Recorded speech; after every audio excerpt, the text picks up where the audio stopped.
Question number 3 हमें integrate करना है एक्स स्क्वायर इंटू ई की पावर एक्स। ओके, तो पहले बताओ एक्स स्क्वायर क्या होता है हमारा अलजेब्रा, और ई की पावर एक्स क्या है हमारा एक्सपोनेंट। तो दोनों में से पहले कौन आता है?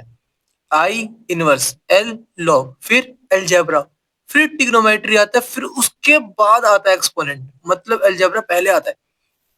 तो ये हमारा यू होने वाला है क्योंकि ये पहले आ रहा है और ये बाद में आ रहा है, इसलिए ये वी होने वाला है।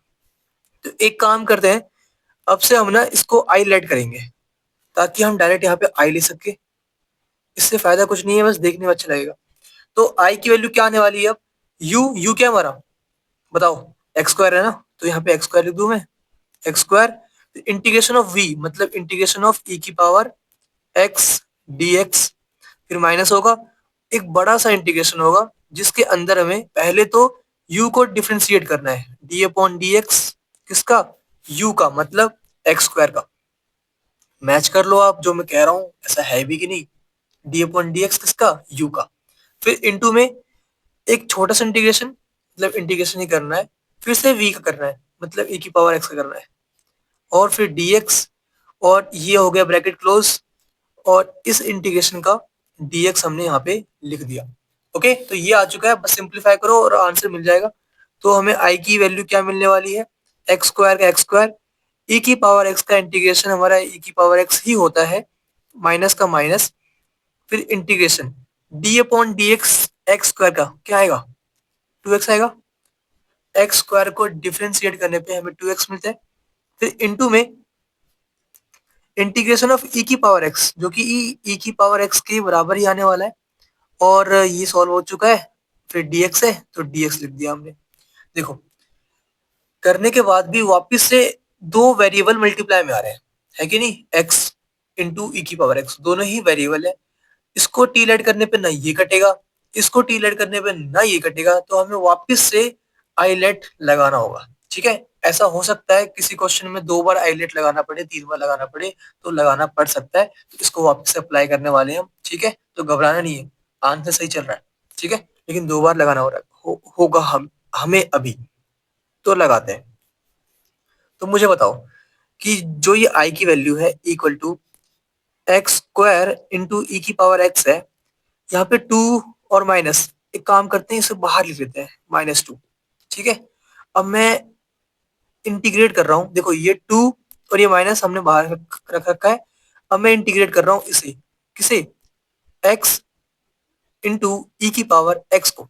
ठीक है, मैं यहाँ पे लिख देता हूँ, क्या इंटीग्रेट कर रहा हूँ मैं, x इंटू ई की पावर x को। अब मुझे बताओ क्या u होगा क्या v होगा। देखो ये रहा, ठीक है ना, इसे इंटीग्रेट कर रहा हूँ मैं, तो ये तो लिख दिया मैंने। तो इसमें u क्या होने वाला है, फिर से सोचो आप, आई एल ए पहले अलजेब्रा आता है, फिर ट्रिग्नोमेट्री, फिर एक्सपोनेंट, मतलब एक्सपोनेंट ये e की पावर x सबसे बाद में आता है। तो ये हमारा u होने वाला है, ये हमारा v होने वाला है। सॉल्व करो। तो पहले हमें क्या लिखना है, u लिखना है मतलब x लिखना है, फिर इंटीग्रेशन ऑफ v, v क्या है हमारा e की पावर x, फिर माइनस होगा, माइनस लिख दिया, फिर एक बड़ा सा इंटीग्रेशन जिसके अंदर d upon D x you का, u क्या है हमारा x है तो x का, फिर इंटीग्रेशन v का मतलब वापस से e की पावर x का इंटीग्रेशन dx, और फिर ब्रैकेट क्लोज और dx। उसके बाद ये वाला ब्रैकेट भी क्लोज कर दो। तो ये आ चुका है हमारे पास। हमने किया क्या है, हमने इसे भी इंटीग्रेट कर दिया, ऐसे आ गया, और ये 2 बाहर लिखा है। अब इसे सॉल्व कर लो और हमारा आंसर कंप्लीट हो जाएगा। तो I equal to x square into e की पावर एक्स -2, ब्रैकेट के अंदर x, और इंटीग्रेशन ऑफ ई की पावर एक्स क्या होता है, ई की पावर एक्स ही होता है, तो यहाँ पे ये आ गया, फिर माइनस, फिर integration of D upon D x x का क्या आएगा बताओ, डिफरेंशिएशन ऑफ एक्स क्या आता है, 1 आता है, इनटू में इंटीग्रेशन ऑफ ई की पावर एक्स क्या आएगा, ई की पावर एक्स ही आने वाला है, और ये सॉल्व हो गया। फिर यहाँ पे dx है तो dx लिख दिया हमने, और ये ब्रैकेट क्लोज हो गया। देखो आंसर आ चुका है हमारे पास, काफी इजी है ये। आपको बस सिंपल सॉल्व करना है, इंटीग्रेट करना है और फॉर्मूला याद रखना है बस।